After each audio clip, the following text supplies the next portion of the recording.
দখল করে আছে, হত্যা চালাচ্ছে, যাদের অর্থ দিয়ে ইসরায়েল অস্ত্র কিনছে এবং অস্ত্র হত্যা চালাচ্ছে, সেই অবৈধ রাষ্ট্র উৎখাত করতে হবে। এবং সমস্ত আরব দেশে তারা যদি মুসলিম স্বার্থের বিরুদ্ধে কাজ করে, প্রয়োজনে মুসলিম বিশ্বকে হজ বয়কট করতে হবে। কারণ এই হজের পয়সা দিয়ে তারা আমেরিকাকে অস্ত্র কেনার সহযোগিতা করছে।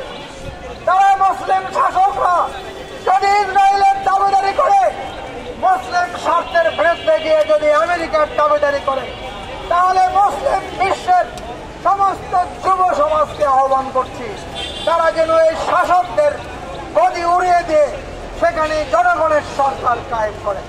কারণ এইভাবে আর চলতে পারে না।